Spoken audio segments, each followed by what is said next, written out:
pleasure it is to be at Cleveland State Community College, and in addition to that, to be in the presence of our new president at Cleveland State Community College. We are honored to be in your presence and hear what a wonderful staff you have also supporting you. Dr. Stone, would you step forward and address the folks who are with us tonight? Yes, thank you. Well, I have my remarks kind of written to keep me on point. So first I want to welcome all of you to Cleveland State Community College. Thank you to the Lions Club and the Bar Association for hosting this event here today. We are fortunate that you considered our campus as the right place to hold such an important event. Thank you. We at Cleveland State are proud of the fact that we value diversity, equity, and inclusion. That value is what drives our interaction with our students and our community. We intentionally cultivate an inclusive environment within all students and employees and make sure that they receive support and encouragement to reach their individual goals. For over 55 years, Cleveland State has been a member of this wonderful community and a convener of community conversations. And this is a role we take very seriously. We believe it is important to create open spaces to engage larger conversations with our stakeholders. It is indeed my pleasure to have all candidates join us this evening to share information about themselves and their perspectives. As I am certain we are all aware, being an example of civil discourse in a safe and productive environment is more important than ever as we navigate our social, educational, political, cultural, and societal challenges to create solutions that make us all better. I look forward to the conversations this evening, and I'm excited about the possibilities these kinds of discussions will create for our future. So thank you so much for participating. Thank you so much, Doctor.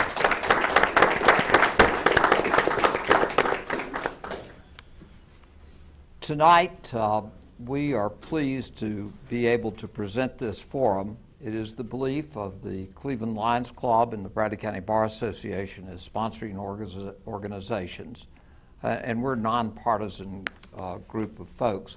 There are partisans within, I think all of us, we have different perspectives, but our perspective that every vote should be an informed vote, we believe to be an appropriate perspective to take. And thank you, and share, if you will, in the future to other people the information you gain and your knowledge of the position of the candidates. Our candidates tonight are, to my extreme right, Kevin Raper, former county commissioner, Rex Wagner, local attorney and candidate as well for the House of Representatives spot, and to my immediate right, Troy Weathers, former school board member and chairman of the Bradley County School Board. The format that we will follow is essentially the same as we have followed since 1971. That format is that each candidate will be given 90 seconds to introduce themselves and state the major issue or issues within the 90 seconds which they believe to be applicable to your race, the race that you intend to be a representative for our state legislature. If you think there are more than one really pressing issue, feel free to do that within the time limit. As you will see in front of you are members of the Cleveland Lions Club. They will be keeping time, and there will be signs which will be shown to you. The first one will be 30 seconds to conclusion. The second will be 15 seconds. And the third will be quiet. No, it says stop. So that's the way we are going to proceed. And thereafter, each candidate will be asked a question which has been reviewed by the Lions Club and approved to be asked tonight. The answers to those questions will be given in 1 minute from the initial responder. The repetitiveness of a response is only an adoption of the perspective of the person who just answered. But you will be given 45 seconds within which to respond to the question or the statement of the answering candidate. In the discretion of the moderator, and I have the privilege of knowing each of you personally, and I know that you might not think I should be the one who has the discretion, but the initial respondent to the question may not be responsive to the question, and I have the discretion, based on rules we've had for a long time, to ask you to really directly respond to the question, if you will. The initial respondent will be given 30 seconds to respond to the observations made by the other candidates. So if you'll help me, I will start with Mr. Raper, and then we will come back all the way over to Mr. Weathers, then we will start the other way, and then I'll come to Rex. I've found that that's the easiest way for me to do it, but I do get lost in that sometimes, so you'll forget an older man and have sympathy on him with reference to that. At the conclusion of the questions and your responses, each candidate will be given 1 minute to make a closing statement. We respectfully request that audience comments, responses, and applause be held until the end of the presentation. And if you have a comment you'd like to make to one of the candidates regarding a question and their position with reference to it, feel free to visit with him. I know you'll be able to do that. We will then follow with questioning of Mr. Adam Lowe, who is the candidate who has been present and agreed to participate in this public forum as he has done so in the past with reference to providing people with the information they need to give a make an informed vote. He's seen us do that, and we'll do it with him tonight as well. I must tell you that Mr. Israel Farless is out of town and unable to be present, and Mr. Hall, I'll go ahead and say this, has suggested that these forums, he will not be participating in anything which would be characterized as a debate. So he will not be with us tonight. So no other, nothing else to be said, and we will begin with the questions. And thank you to everyone who submitted questions as we begin this, and we encourage you to participate in asking questions whenever forums are held of this nature. Mr. Raper. Yes, sir. What do we do about what many people view to be a mental health crisis in our state as well as the rest of the country? What do we do about that? Well, it is a problem, and I have been teaching at a high school, and it's even prevalent down in school-age children. And I think 2 or 3 things. First of all, we have to make the public aware that there is a problem with younger and start targeting at a young age. And we can do that by additional counselors at elementary and middle school and high schools. And the next thing is look at additional fundings for our first responders, which also deal with a number of mental health issues. Thank you very much. Mr. Wagner, you understand the question. Mental health, a crisis in this country and in our state, and what do we need to alleviate that crisis? Something has to be done. I mean, we see a lot of people in my law practice with mental health issues. Services are just inadequate. I can't tell you I have a quick solution, but I do know that some of the services are pretty limited. People are not getting the help they need. The state legislature needs to take a hard look at what we're doing in that area. Thank you. Mr. Weathers, mental health crisis. Well, mental health crisis started a long time ago. Years ago, we used to be very serious about it, and then for some reason, we have eliminated a lot of programs that was available for folks who need help. So we really don't have places out there for folks to go and get help. I think as a legislator, we have to address that issue more than anything, of giving people the ability, a place to go and get help. We're not doing that very well today. We haven't for years, so I'm not blaming the legislators that are there today. However, with all the influx of money that we've got in the state, I think it's time now that we address those issues. Let me just ask you a follow-up to that. What do you intend to do as a legislator, and I'll let everybody comment about that, which you think will begin to address that? What steps can you take in the legislature? Well, obviously, the main step that the legislature would take would funding. I mean, we have professional people here in the state that legislators have to rely on and depend on to get information from to make sure that we make a good decision. Not all of the candidates or any legislators have all the answers of the mental issues of our citizens. So I think we've got to form a committee, lots of committees, not just one, lots of committees, and talk about it, sit down and try to figure out what's the best way to maneuver through those issues that we're faced in Tennessee, and I think across America. Mr. Wagner, any comment about this issue? No, I greatly agree. We're going to need a committee that's dedicated specifically to this issue.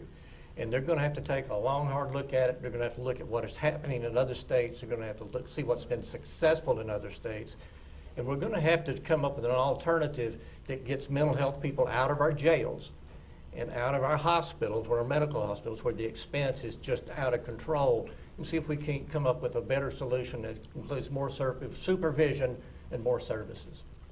Mr. Raper, any response to the observations thus far? Just a couple of things. First of all, funding is an issue that we must address.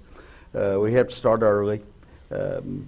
Our suicide rates are even high at younger children. You see homeless everywhere, and with a great deal of the homeless goes along with mental health issues. So funding is a big issue, and we need to, between a number of committees, take a look at that. So. Mr. Wagner, it's fascinating because the mental health issue questions arose in different settings and submitted by different people, and it was one of the prevalent issues, but this issue, this question, I think, follows up from that. Do we need to provide specialized services and care for individuals who are incarcerated in our jails and in our prison system who are suffering from mental health issues? As you know, we have one real facility in Rutherford County for people who are insane, if you will, but the less serious problems with mental health issues. Do we need to provide that care to the folks who are in our jails and our state prisons? I think so. I think we're going to have an alternative. There may be some alternatives that are less restrictive, but still have specialized services or in some fashion help people who need needs, and that really don't need to be in jail or in a prison system, but they need a different circumstance where they can get treatment and also be supervised so that it's not a problem or danger to the community. Something of that's got to be explored. Let's see what some other states are doing. Mr. Weathers, response. Well, I tend to agree. I don't think we have to reinvent the wheel. A lot of times we do that in state and in government. We think we're going to have to come up with a new idea. I think there's lots of ideas out there that other folks are working that we can go and investigate and find out what's best for Tennessee. And you hate to say this, but it's always a funding issue. You know, we can go up there and we can write bills upon bills in Nashville, but the last person that sees that bill is the financing. And if they don't think they've got the finance for it, it just gets killed. I think sometimes we got to find an avenue other than to legislate the law to find help for these folks. It's not always how much money can we throw at it. Mr. Raper, again, this still deals with the mental health, and it talks about people who are convicted of crimes and sentenced to terms in jail are sitting in the county jail for extended periods of time. do we need to provide specialized services and care for those individuals as we would others who are not incarcerated? I'm gonna do a quick answer and say yes, but I'm gonna add to that a little bit. One of the things that we've done as a current county commissioner is we have provided 24-hour screening, and the screening process is necessary for every person coming in that jail, and we need to identify those with mental health issues, and early identification helps us be much more wise and prudent with taxpayer money. So before we were sending a number of people as far as to get screened in different parts of the state. Thank you. Now then, Mr. Weathers, this is a question which has come up from many people, similar questions, and it has been asked many times over the years. As you know, our Register of Deeds, our clerks, our trustees, those positions are constitutional officers. With the development of new technologies, people believe that many of those offices could be consolidated. Fascinating, Governor Winfield Dunn commissioned a study regarding an alternative form of government to those which we have now. Should the legislature study and make available to local governments an alternative form of government which could combine and make more efficient, at lesser cost, of course, that efficiency? Should we, the legislature, begin to study what is the best form of government for people who live in the 2000s and now 2022 and beyond? Tough question, tough thing to answer. Well, I think it's an excellent question, and my position on it is, I think that the state has they have their lane they need to be in, and I don't think that I should be legislating what Bradley County or the city of Cleveland does toward their services. Now, I don't know about you, but I love going into the courthouse and knowing if I got a problem, I know who to go talk to. We can go technology all you want to, but the problem with that is then we don't have a face to it anymore. Now, I don't know about you, but I get frustrated at times being on the computer trying to get help and you can't get help. I can go to the courthouse and if I got a problem in the court, I can go see Galen Miller. Guess what happens? I get help. I can go to the Register of Deeds. If I've got a problem, we get help. So I'm not sure it's really the place of the state, in my opinion today. That could change, but in my opinion today, I don't believe it's our place to try to tell our local governments how to perform their duties. And I would say most people probably would feel the same way because of the fact that we like doing business with people we know at, and they're willing to help us because they get elected by us. Thank you. Mr. Wagner, we're going to go back. Go ahead, Mr. Wagner.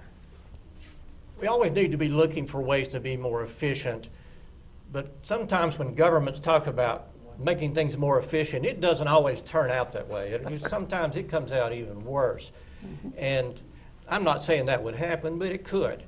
Also, some of these are constitutional positions, which would require amending the Constitution, which is very difficult in Tennessee, deliberately. And I don't think you're going to see much support in the legislature, as I've read about it over many, many years, to make big changes there. You can make some small changes, some fine-tuning, some more efficient things as far as the electronic world, and I think that would be good. Mr. Raper, any observations? Yes, I'm about efficiency.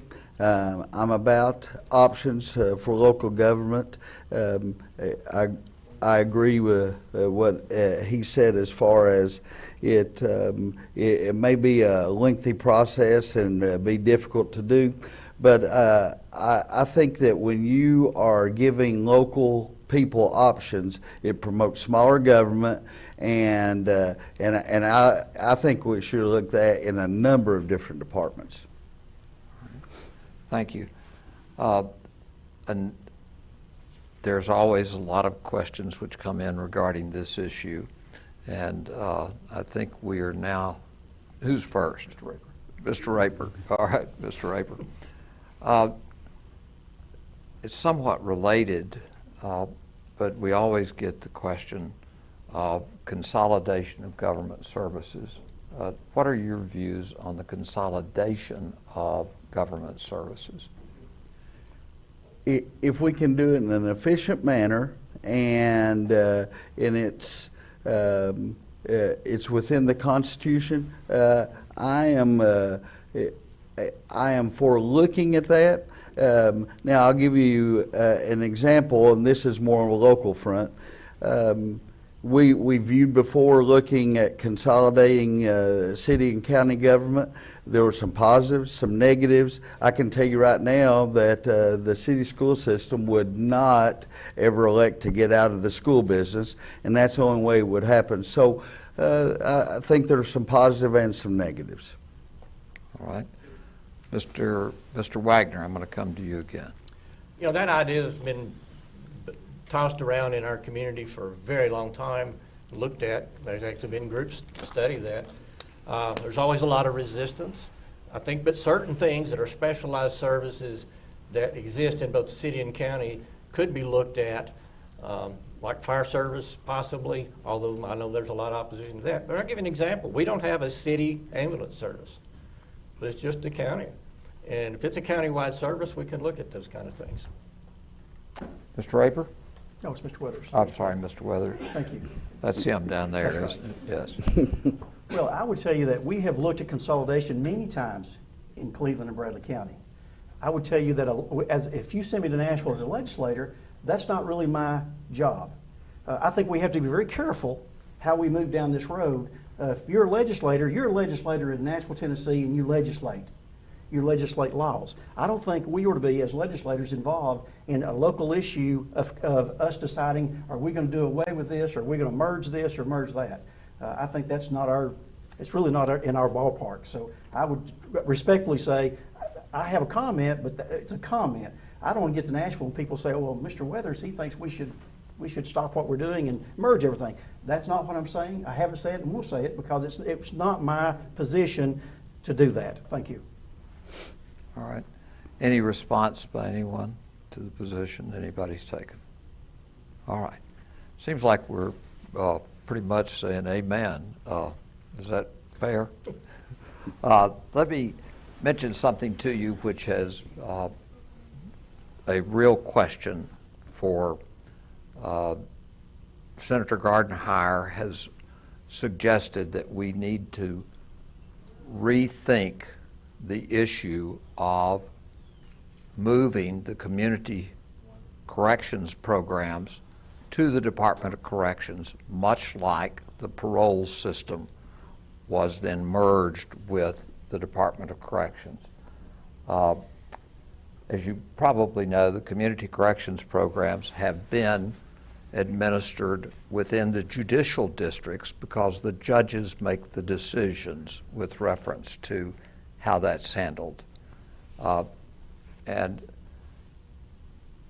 this was asked, obviously, by somebody who's involved in community corrections. But are you familiar with Gardenhire's position, Mr. Weathers, and whether or not his idea of reconsidering what has become a merging of the community corrections program into the Department of Corrections? I'm very familiar with it, and let me first say, Mr. Gardenhire is a wonderful senator. He's done us a great job. Unfortunately, we've lost him this year for part of the Bradley County. But let me say, here's your problem with lots of these things that people want to do. I believe what you do is you grow government is what you're doing. I think we handle parole much better here locally than if you send it to Nashville or Memphis or any of those places. We ought to be able to handle our own and not have to send out. And we've all learned in history, it's going to cost you more money when you do that. You're not going to get by with it just feels good, because we've got to stop doing those kind of things. We've got to do those things that make sense, that are financially responsible for our taxpayers in Bradley County and state of Tennessee and in the city of Cleveland. If we don't do that, we'll find ourselves paying more money and doing this and getting the same job done, probably not even better.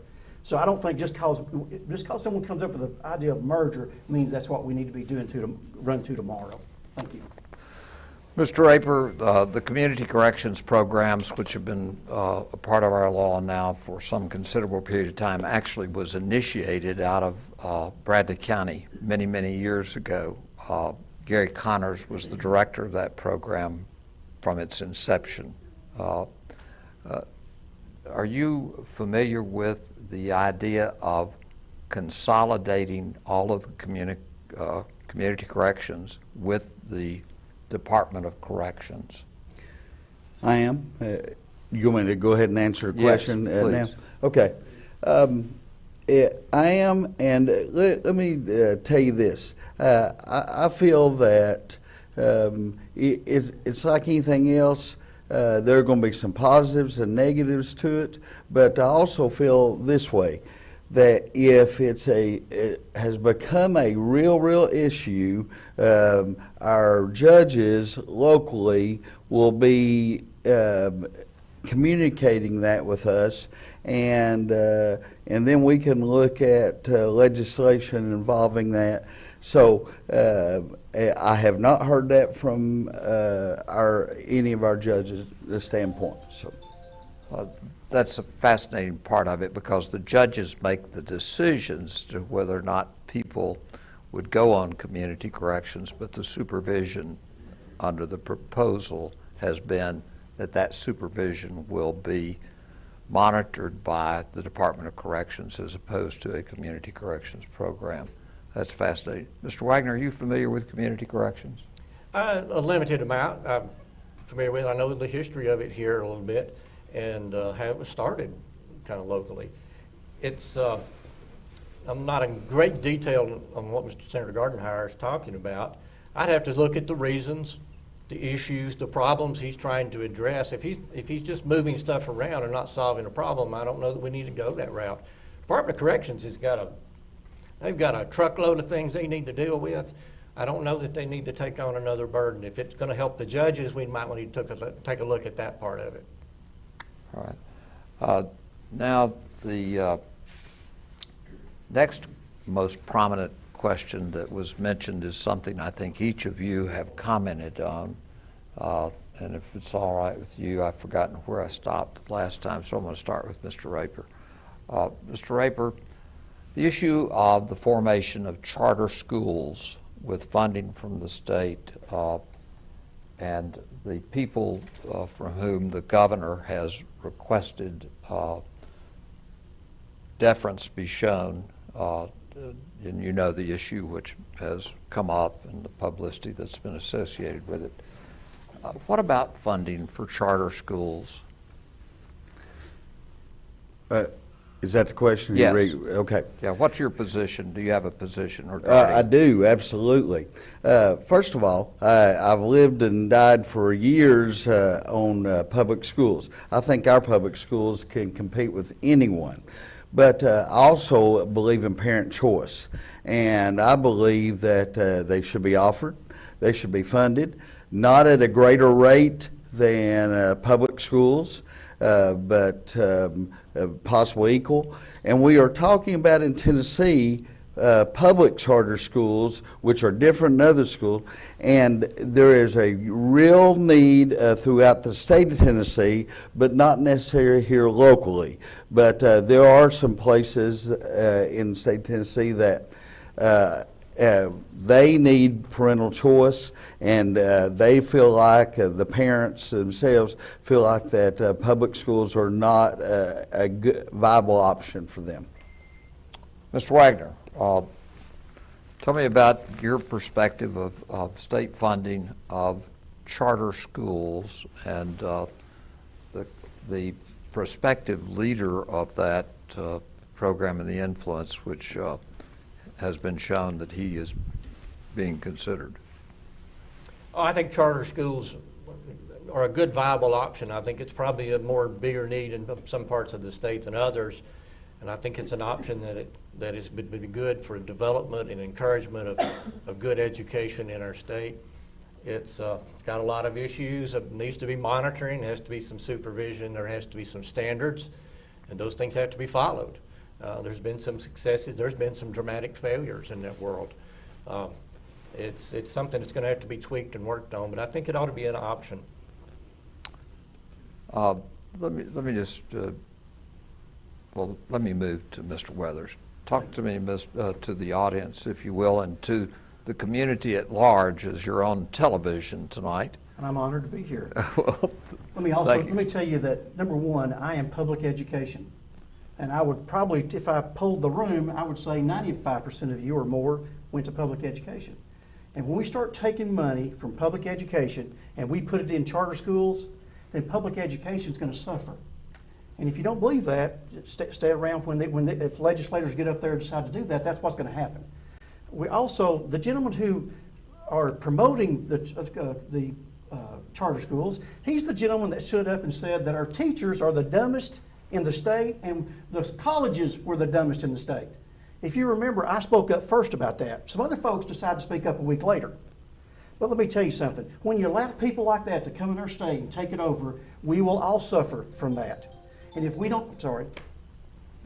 Well, I sure do appreciate you folks obeying that stop sign. Well, But I'm going to let each of you comment about suggesting that there is a leadership role that will be played by the individual who spoke out about our dumb teachers, as I understand it. I wasn't there, but that's been reported. What do you think about that? I think it's outrageous that anybody would say that about public schools, about any of our schools, to be frank with you, but especially public schools, which has paved the way for me.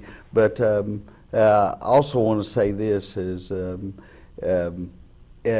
not only is outrageous, but it just backs up my point that you have to be a teacher to really relate to what's going on in a classroom.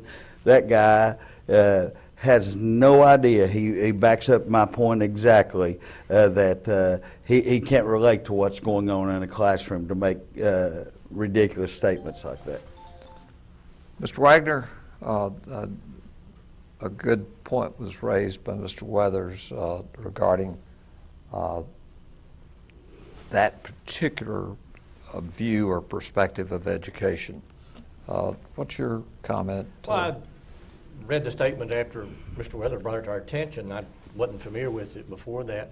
The statements were outrageous. I mean, they were irresponsible. I'm not going to apologize for that. I'm not going to go around being outraged at every statement that comes across the internet or anything.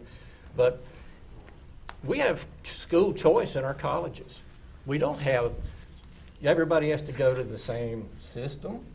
Everybody got a choice there. Public funding goes to colleges. I don't see why charter schools are that dramatically different. All right. Mr. Weathers, I'm going to start with you. Well, can I go ahead? If they got a minute for that one, I would like to. Sir. I'd like to continue Yes. on my. I didn't finish, to be honest with you, but I appreciate you allowing them to speak again. But again, about the funding issue, when they take money from public education, you'll never get it back. And that's why I guess I have always been against that, because public education is what's brought our country to where it's at. That's how we formed our country. That's how we got where we're at. And when you allow these when you allow these companies, just like that gentleman called our teachers dummies, when you allow him to do that, and he wants to open up charter schools, let me just tell you, and I told this, and I'm glad I'm on TV, but if you send me to Nashville, he better not come back to Tennessee. Okay, because I'm going to tell him what I believe and what I think, because I'm going to defend the teachers and our community till there's no other time to defend. And you got to have people up there that's willing to do that. You can't sit there and let folks talk about us and not do anything about it. So you can be assured, if I go to Nashville, I'm going to say and do what I think's right for our people. Thank you. Thank you. I get a little passionate about that. I apologize, but that's. Well, I think that each of you showed some passion Okay. with reference to that issue, and my comments are not important, I understand. but about that. There is oftentimes an issue raised regarding increases in taxes and increases in money to be paid for government, to be able to pay for public services. The issue is oftentimes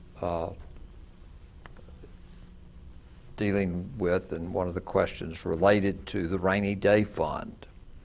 Each of you, I assume, are knowledgeable about rainy day funds. We have requirements regarding that. Do either of you, and I'm going to start with Mr. Raper to respond, see a potential need in which you would support some increase in the taxes that are paid in the state of Tennessee by our citizens for the services which we provide? Mr. Raper, let's start with you. And as I answer my question, I want to ask you one to make sure that we're understanding. Do you want me to also mention the rainy day fund as I'm answering that question? I would. They're related, I think, to the other needs issues. And if you would explain, or I could try to, but I'll let you explain what a rainy day fund is. Sure. Yeah. First of all, I'm going to say this. I'm not for increasing taxes. In fact, I don't even see a situation in the future of that. I'm for decreasing taxes. I'm wanting to add on to sort of piggyback on what they've done as far as the month break from groceries. Rainy Day Fund is a fund balance that has been there for years, and we've built on that. We are the most viable state in the union as far as the rainy day fund, and I don't see a situation where I would want to touch the rainy day fund because once you do, then every department will have a good justification for taking a portion of that. Mr. Wagner, are you familiar with the rainy day fund and the contributions which have been made to that? I'm familiar with it. This year's budget, there's $1.6 billion in the rainy day fund. And when COVID hit, you saw why we had the rainy day fund. It turned out they didn't really need it, and they've actually been able to increase it. Revenues in Tennessee are very strong. They're very good. Actually, inflation kind of feeds that. That's not necessarily good, but it's a fact. Tennessee's in good financial shape. We need to keep it there, and we don't need people that just want to go on a spending spree, going to Nashville and just eating it all up. However, the rainy day fund is getting to be quite big. There are some needs that maybe need to be looked at with that. As a part of these funding questions, do you foresee any need of increasing taxes imposed by the state of Tennessee? Not that I see in the near future, no. All right. Mr. Weathers. Well, the rainy day fund, we have a rainy day fund when I was on the school board with Bradley County. And that was one of those situations where you was able to build money up and then hopefully not raise taxes and do things that we usually would not be able to do. I believe you'll have a rainy day fund just like we should have a rainy day fund in our home. I also believe that, you know, some folks have talked about, well, we're not going to raise a state income tax. Well, just so you know, so everybody in the room will know, we have a constitution that we voted on 4 years ago. Our constitution says we can't raise it if we wanted to. So it doesn't matter if any of these candidates, and myself included, wanted to go up there and raise taxes that way, you can't even do it anyway. So it's not you're going to go up there and be a hero and stop that because it's not legal to do that. And so we're very fortunate in Tennessee to have that law available to us. This is an interesting question. Seems to be a very important question. Does anyone have a response or just comment about what's been said about the taxes and rainy day fund, other than what you've said? Well, I can add am I allowed to add if I? Did you add what I'll have to add? Well, I'd like you to add that for everyone. Well, addition is not a part of this game. How about that? And I respectfully suggest that. People ask the question of, is there anything our state can do to mitigate the negative effects of inflation? I thought that was an interesting question. Instead of the federal government doing it, what can we do to mitigate the negative effects of high inflation? I'm going to start with Mr. Wagner.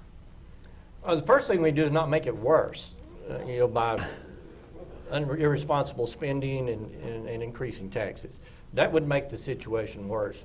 I think what the legislature will have to take a hard look at is helping local governments deal with the impact of inflation on their budgets, where I think Tennessee, being sales tax driven, will get more revenue from inflationary things. Local governments are not going to be in that position. It's your local governments that are really going to struggle with the inflation effects.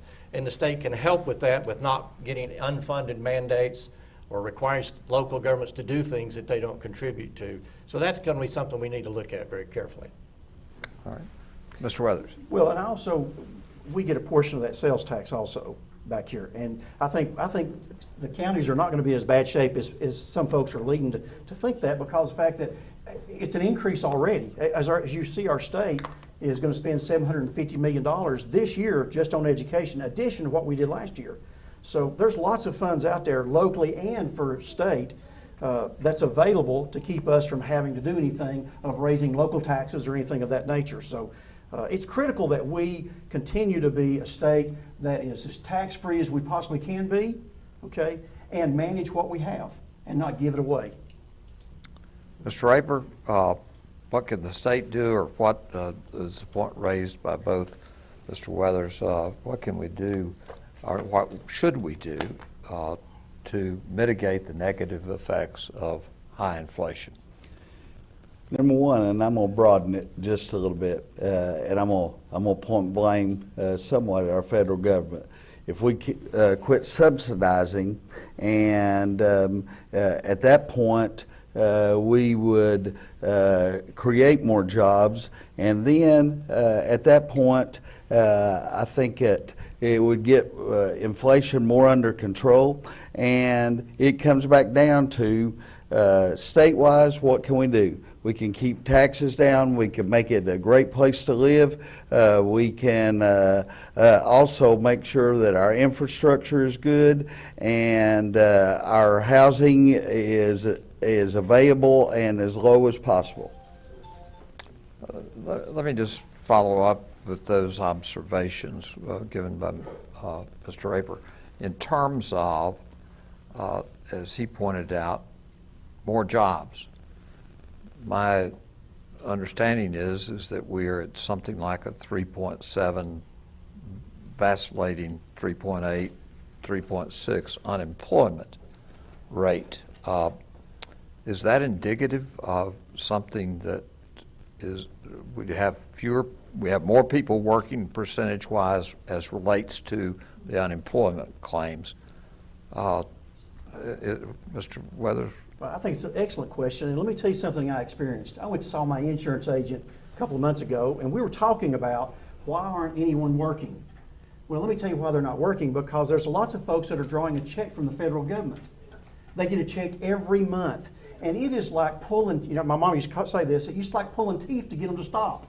You have to have your husband, you have to have your wife to write them a letter, the federal government, to say, please stop sending us this check. Now, when you can get a check each month, Jimmy, and you don't have to work and you pay all your bills, guess what happens? That's why we have a shortage of employees today. And it's the blame of our federal government. I don't know how the legislation can help that situation, but we've got to do something, because that is absolutely going to kill our economy if we don't watch what we're doing. Thank you. Mr. Wagner, comment? I'm not sure I understood that question. What I was talking about is Mr. Raper raised the issue about creating more jobs. My understanding is we have businesses in Cleveland which are new businesses which have not opened because they can't get anybody to come to work. I see. Because of the unemployment rate being what it is. Where are we? Well, locally we do have that. There are areas of the state where the unemployment rate is not quite the same, and there are people that really need jobs in other areas of the state. And from the state perspective, as a legislator, when we set the budget for the Department of Economic Development and the Workforce Department of Labor, that's something. We got workers that need to be retrained that may have pulled out of the workforce. People need an opportunity to work part-time if they're maybe on disability or some other things, and that can help the situation. And bring people back into the workforce. Okay. Mr. Raper, you raised the make more jobs available. We've seen great growth in our community, businesses and industries, and things of that nature. What's the real solution here? More jobs? Do we bring in people because we've got jobs here that are available?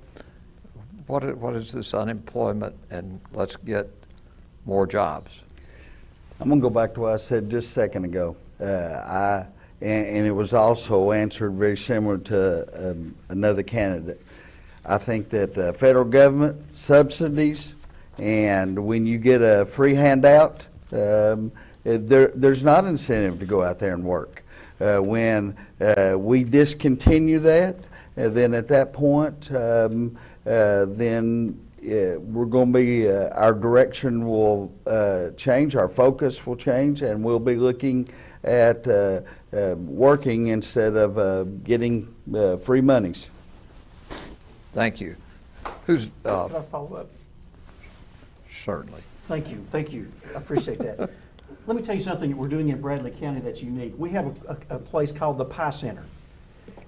We can talk about industry coming to Cleveland all day long, but we're not going to get industry when we have nobody to work. And we're faced with that problem. And I think most people in the state of Tennessee is faced with that problem. It's not just a Bradley County problem or Cleveland, Tennessee. So the Pie Center, Jimmy, is one of those situations where we're going to be start training our folks, high school students that want to go into the workforce, and giving them an opportunity to make a good living.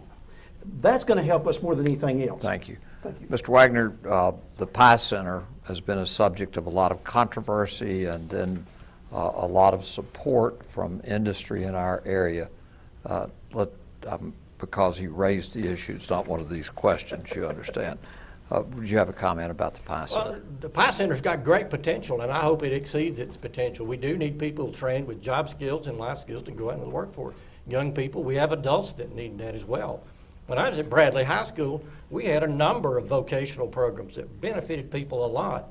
I've been told by leaders in our county government that some of those had just disappeared over the years, and that's unfortunate. I don't know a lot of detail about that. I know Bradley has been expanded a couple of times and has less students than when the place opened, but we need vocational training for people that go to work, keep a job, and support their families, and we can solve and prevent a lot of problems if we do that. The Pie Center does that, it's great. Mr. Raper, I know the Bradley County Commission, in which you participated in many of those decisions along with the school system. Pie Center's Sure. fabulous, isn't it? It is. I'm going to say a couple of things. First of all, I supported Bradley County Commission. Second thing is this. As a school teacher, and I've been at Walker Valley High School, I see the need for more hands-on things. At Walker Valley, we do not currently have a full-time welding course. We've got sort of a part-time welding, but you can name a number of things that the Pie Center has the potential to give, from plumbing to electrical to welding to heavy equipment operation, and it's on and on and on. So I think the potential is endless, and I think all it's going to do is help a group of students that didn't have help before. I know from whence this had to come, even though it was somewhat anonymous. I can tell by the question. The federal government has ordered Tennessee's TennCare to modify the block grant program, which most people attribute substantial success to former Governor Haslam's obtaining the block grant modification of funding from the federal government. The state is supposed to end the closed formula for pharmaceuticals and drugs, which is calculated at reducing the coverage for expensive treatment, medications, and therapies. There are many things that the new federal directives have proposed to our director of TennCare. Do you foresee us being able to contribute to our TennCare more to provide for making up for some of these suggestions that the federal government is making with reference to reducing TennCare benefits for drugs and medications? That's a very important question for a large number of people who we have expanded TennCare coverage far more than we would have the Medicaid programs. You familiar with the TennCare program and the need for additional funding?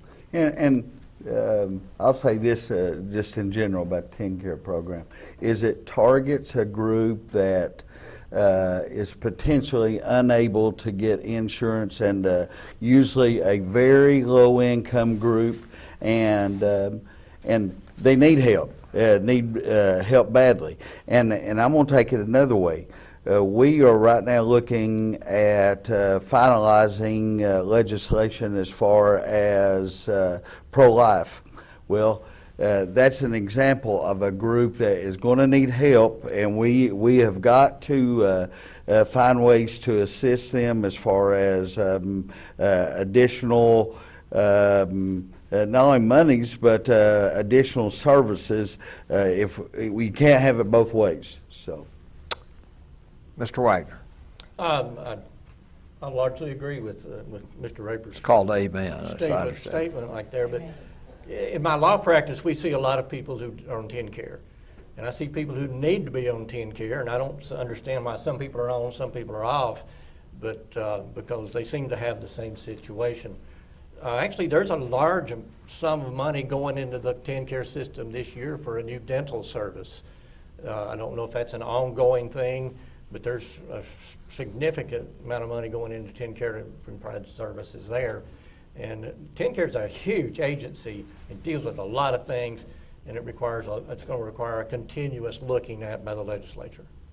Well, that's a good observation. A part of that directive encourages our state to expand treatment for dental treatment, postpartum coverage, similar to what you discussed, and home-based care. Mr. Weathers, what about TennCare in Tennessee and the block grant and the modifications which are proposed by the federal government? Well, I think TennCare is a necessary item that we fund in Tennessee. I think it's not necessarily just the poor. A lot of times people find themselves, even in the middle class, needing something that they cannot afford health-wise. So the TennCare is something that kind of comes in and undergirds that and helps them through those things. So we have to have programs like that in Tennessee. Now, expanding for the elderly, I was talking about this yesterday at a meeting. The elderly is hurting today because of the fact that inflation is 9.5%.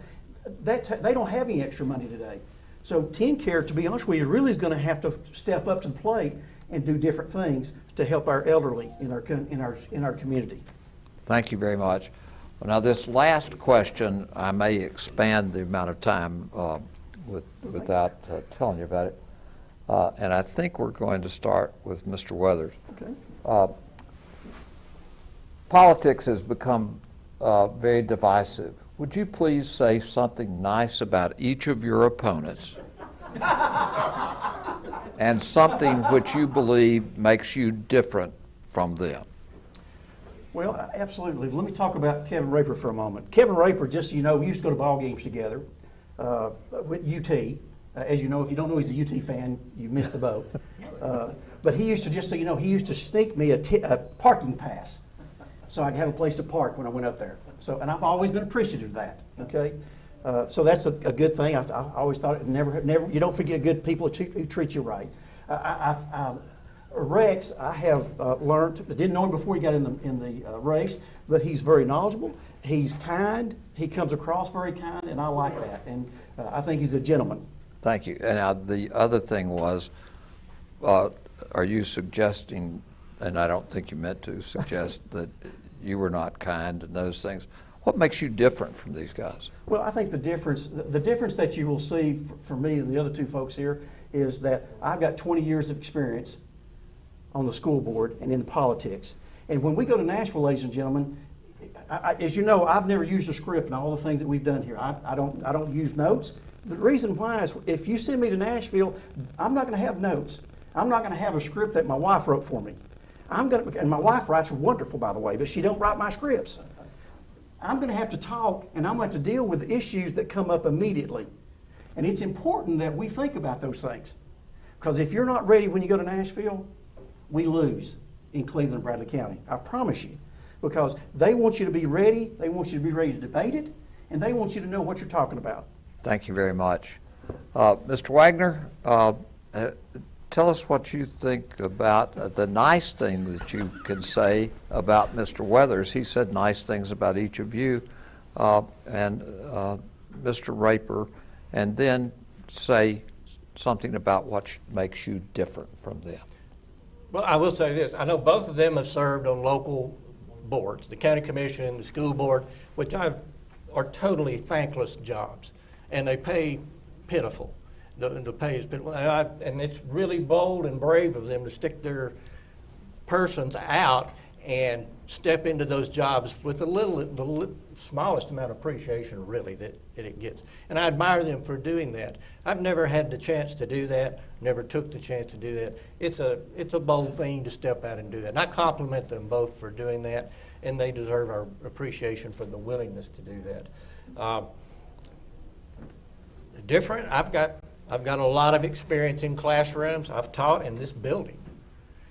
I've sat in a lot of classrooms. I know what education is. I know how it works. I know what doesn't work. And I will go to Nashville and be prepared, and I will have notes, and I'll have written statements, and I'll know what I'm going to get into before I get there. And I'm not going to be shooting from the hip. I'll be prepared.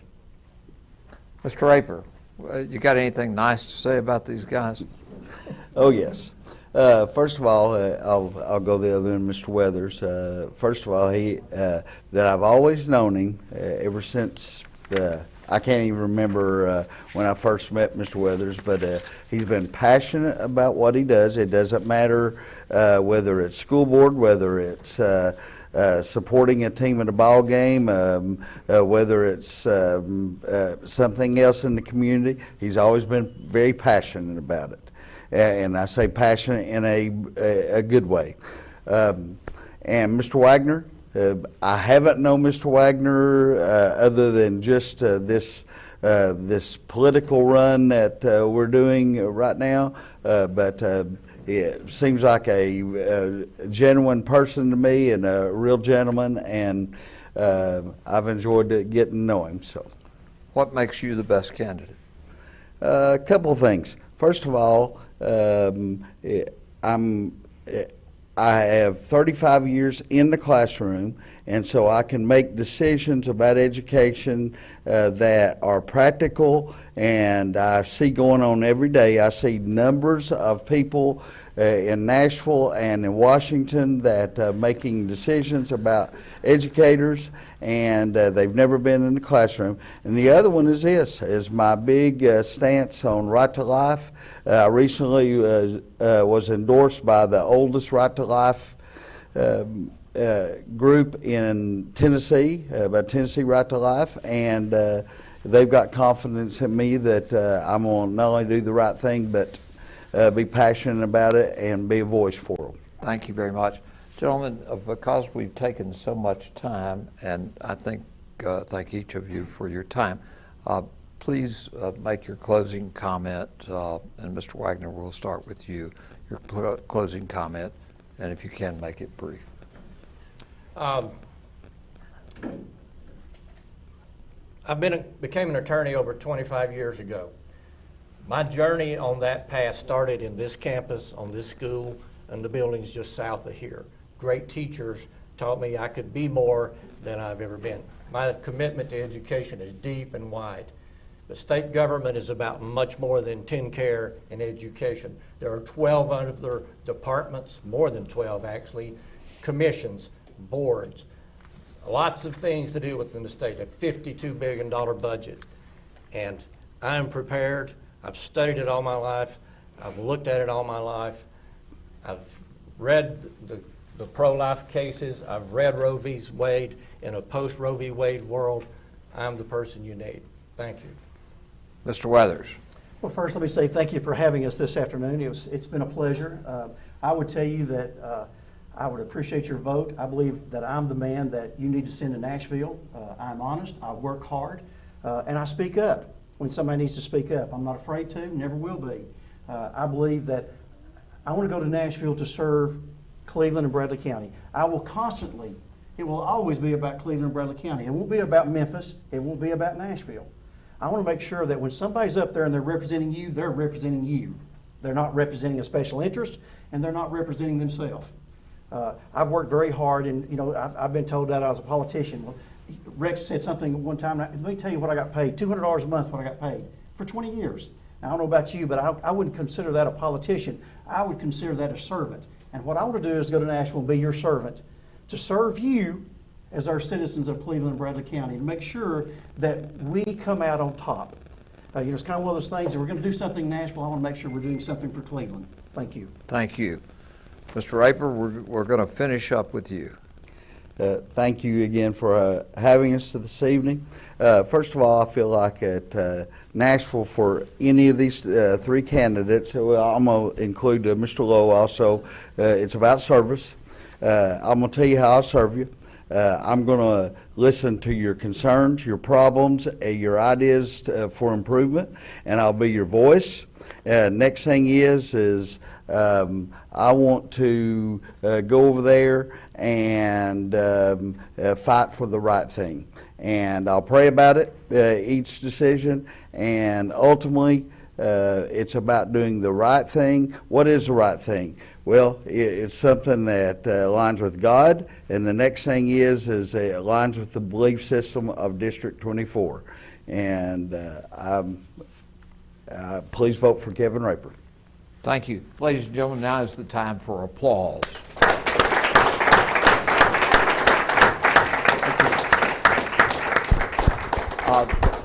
If you'd like, please stand, and I would ask that not all of you leave, because I'm going to make Mr. Lowe a very brief interview, and I know that he fully understands that because we've taken so much time, Mr. Lowe. All right. If you have to leave, feel free to do so. Otherwise, stay in place, and we will have Mr. Lowe join us. There may be some of you who need to leave for a few moments. There's a nearby facility for that. Jack Smith, good job, Jack. Thank you, Jim. Thank you. Thank you very much. Yeah, take your wire off. Years ago, I went and saw George Strait in concert, and the Gavin brothers opened before him. I kind of feel like this my brother.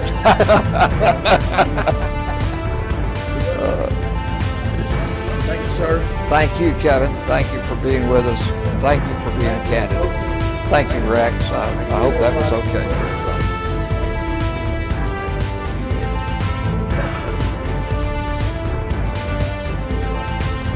Good. I'm going to take a swallow of water.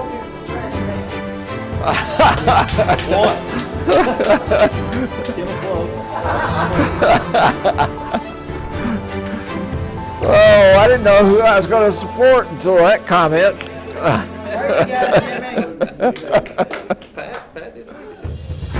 Oh, goodness.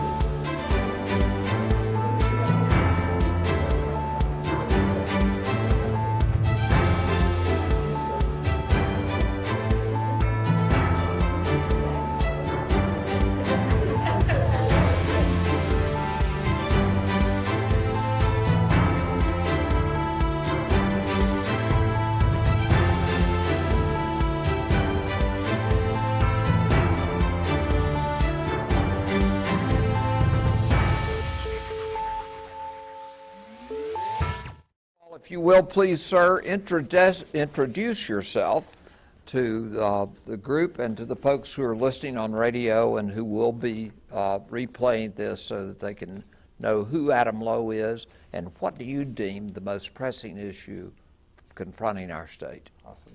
Well, I'm Adam Lowe. I'm running for State Senate District 1. This is a new district that's been redrawn thanks to the census. So if you live in Bradley, McMinn, Meigs, and Ray County, that's the new Senate District 1. This was previously the seat held by Mike Bell. Many people know that Senate District 9 was Mike Bell's Senate seat, and Mike Bell served admirably for a number of years. And the thing that Mike Bell did well was he went to Nashville and he came home. Came home to his family here, he came home to his job here, he came home to his church here, he came home to his community.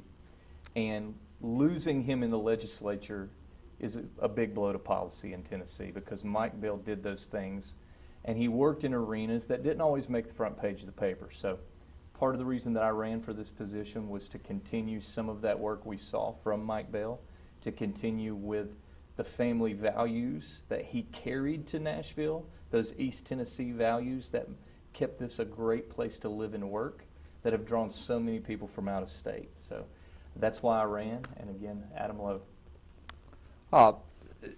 The questions which we received as possible questions, as you know, as I began the questions, which we thought were very, very important. Mental health issues, and I'll combine those first two questions regarding what do we do, because we see an ever-increasing problem with mental health. As you may know, as many as 80 of our local jail inmates are on various stages of suicide watch. And we've had those things happen over the past few years too often, not because of negligence, but because of the sincere nature and the seriousness of the nature of their mental illnesses. And we're talking about providing specialized services for people who are incarcerated in our prison system. Do we need to consider a new prison? So can you address both of those issues, because they are very, very related? I don't know if we need to immediately start creating warehousing for people who have mental disorders. When you talk to corrections officers, they'll tell you the same thing. They're not equipped to handle the influx, and a lot of these folks are in and out. They come in, they stay for the required time, they get back out, and they're brought back in. So it's kind of this revolving door when it comes to mental illness. Keep in mind that the population of the mentally ill is not a monolith. You can't put all those people in one bucket. Those with mental impairment, there's some amazing agencies that work with supervision, home placing. They lobby in Nashville, they work in Nashville, they're constantly asking for more support. If we're seeing an influx in that particular demographic, sure, we need to come to the table with those providers. Government doesn't always have to create the program to solve the problem. We have people. You know, benevolence is the purest form of social justice. And they're working on those problems. Let's get behind the people who are succeeding.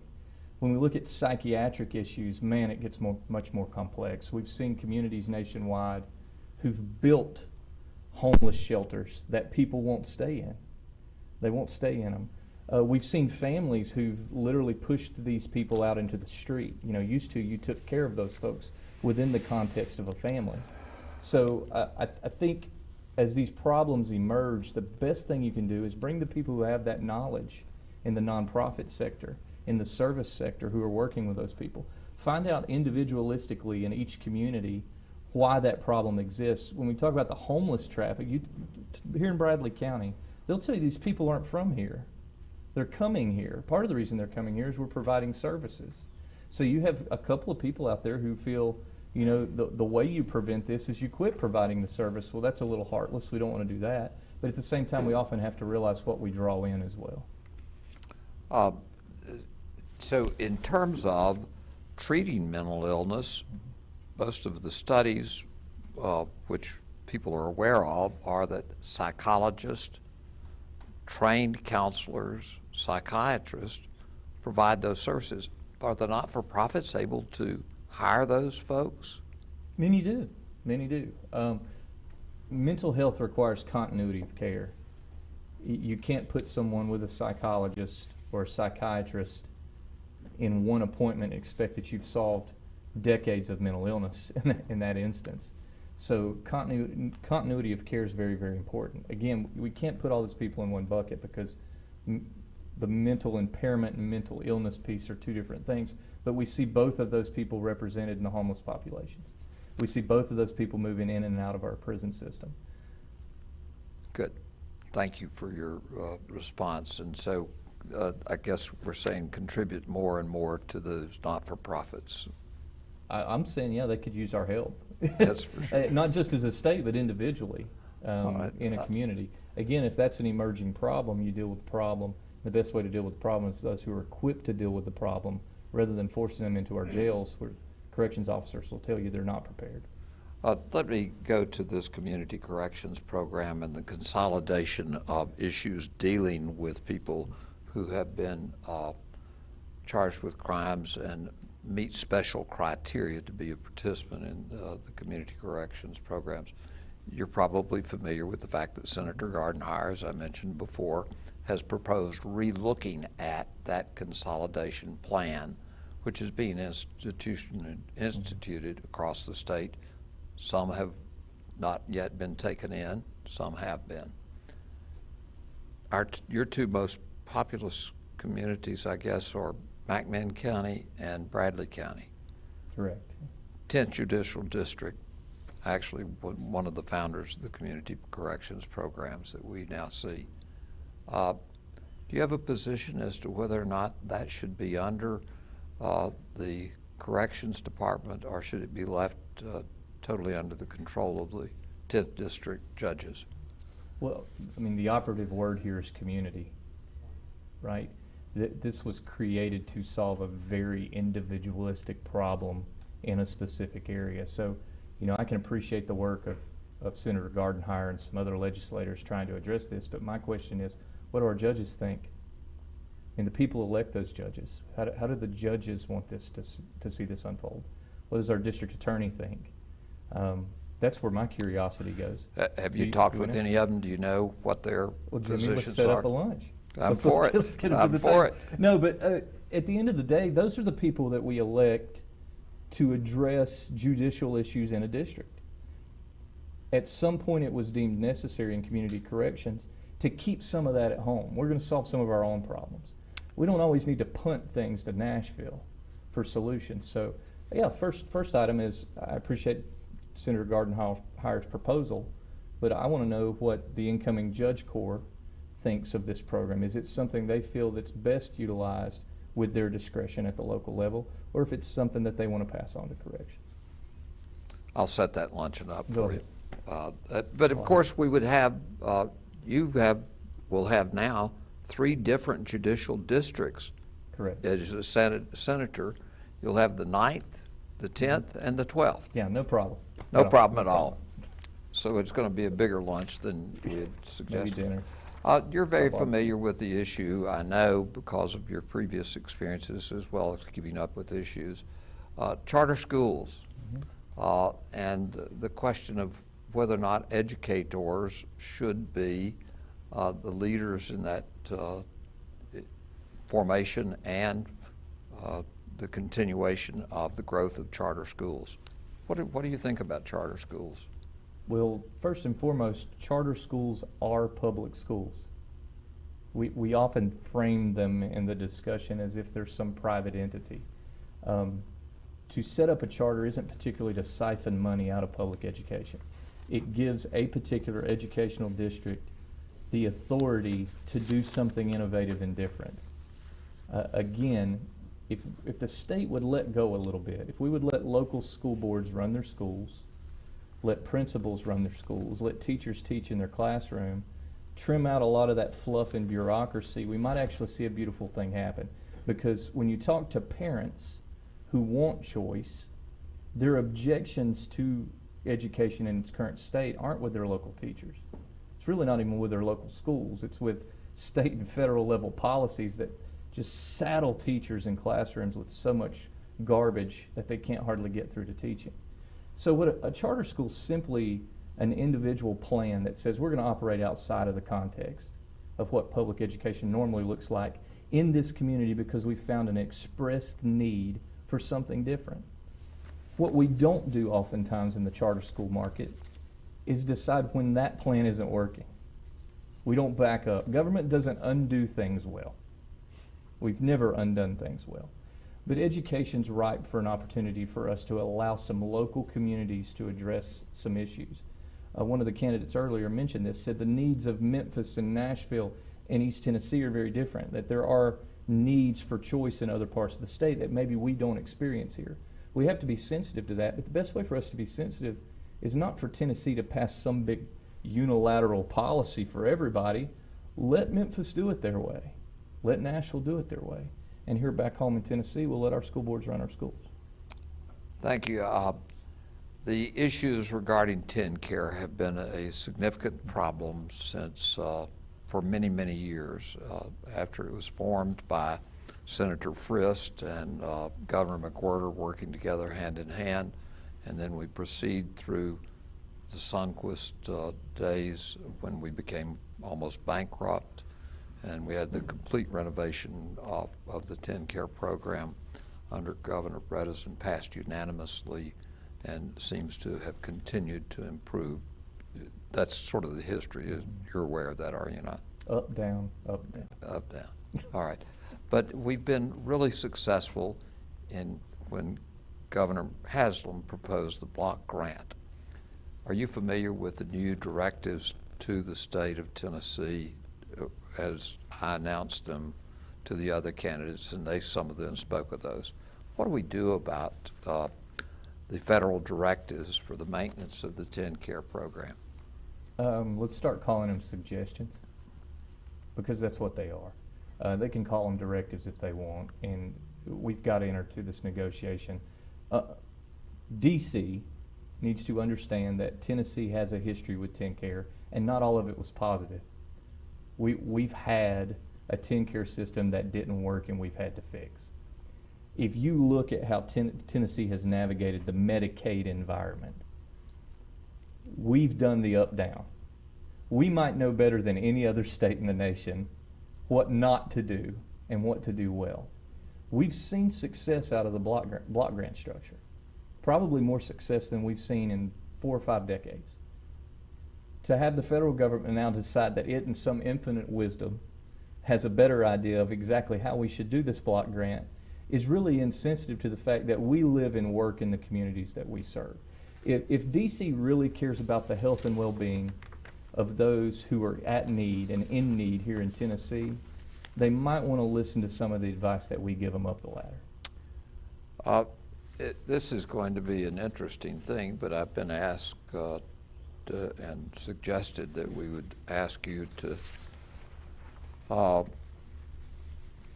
say something nice about your opponent, and I've been asked for your opponent to say something nice about you.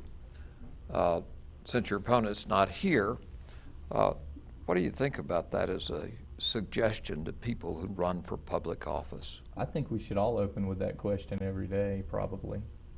You know, there's a kindness to humanity. Mark Hall and I'm breaking the rule. You're never supposed to mention your opponent. People are smart in our communities. They know who's running. Mark and I served on the county commission together. We've known each other for years. For the most part, our relationship has been kind. Mark Hall has a passion for veterans. He is a veteran. I have a lot of respect for his service to our country. I have a lot of respect for the people he cares for in that arena. I think the second part to that question was what's different.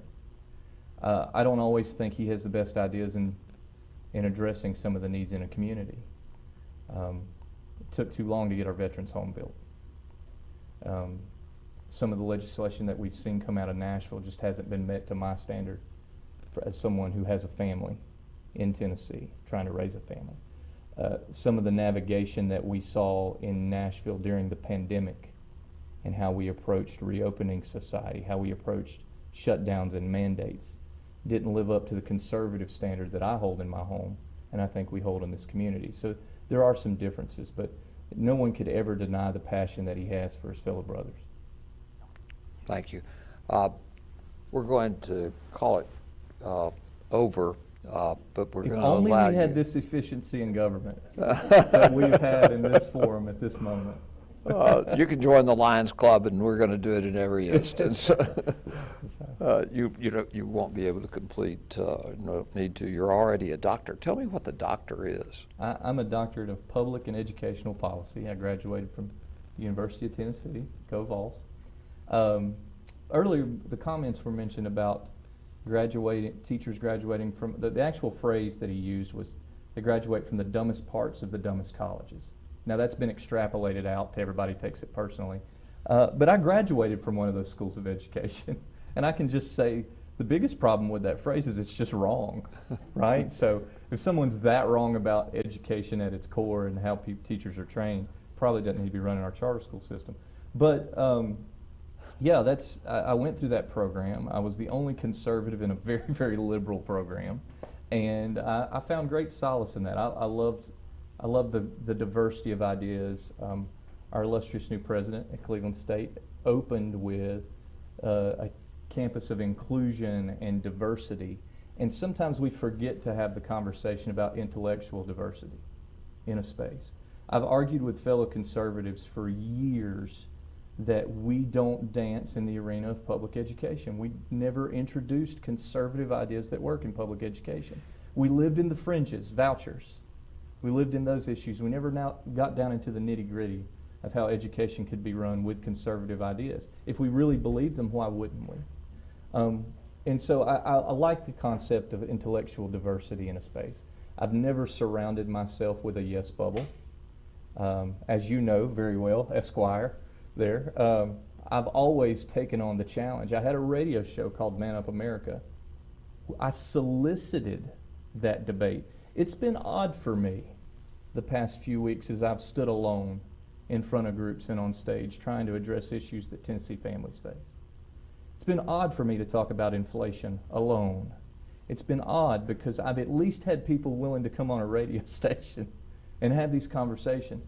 And for me to sit here in such an important moment when the state of Tennessee, when these 4 counties are going to select the person to replace Mike Bell, to stand alone and actually address the issues has been a bit of a challenge, but I've been happy to do it. I've been happy to stand alone in this moment and answer everyone's questions regarding education, inflation, corrections, because they're the things that are going to matter going forward in the next few years. We have more of a storm coming. Anyone denying it is just not paying attention. Inflation was 9.1 at the beginning of the month. That exceeded expectation. It means most of us in this state have taken a 10% pay cut in just a matter of months. That's a complicated issue for us to address. Small businesses have that lack of labor that you discussed earlier, but they also have supply chain issues. You know, I've owned one of those small businesses that had to employ people and maintain supply lines. It's difficult. So as we move forward in this state, I think that diversity in a space, bringing ideas to the table, and what led this was you talking about me getting the doctorate. The beautiful thing, and we haven't campaigned on me being a doctor, but what I enjoyed about my doctorate program with Tennessee is it taught me to bring all ideas to the table and measure them for their merits. Judge them for their merits. No offense, Jimmy, there might be too many attorneys in Nashville. You dismiss evidence before it ever gets in the courtroom, right? Well, let's bring the ideas to the table. We did fairly well when we had lawyers over there who understood both sides of the issues that were presented. And we don't have, do we have one yet? Now? In Nashville? Yes. I'll let you decide.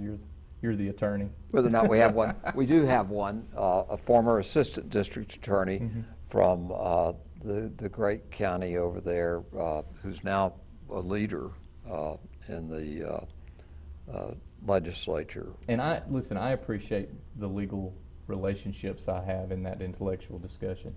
You guys have always been a way for me to lean on the legality of things. I love being able to say, as I mentioned earlier, you know, as we talk about these issues, I want to talk to the judges that we've just elected. I want to talk to our district attorney. I want them to tell me from the inside of what you face, what we need to do in those arenas. So I'm very appreciative of our attorneys at work. Well, thank you very much for being with us. And folks, Adam Lowe. And to you and to the other candidates from the Cleveland Lions Club and from our public at large, thank each of you for attending, and thank you for your patience in listening to Adam Lowe speak and us have a conversation. Good to see you, Adam. Thank you. If you wish to visit with the candidates, we see that many of them stayed. And thank you, Doctor, for allowing us to come to Cleveland State Community College. Thank you, Ron.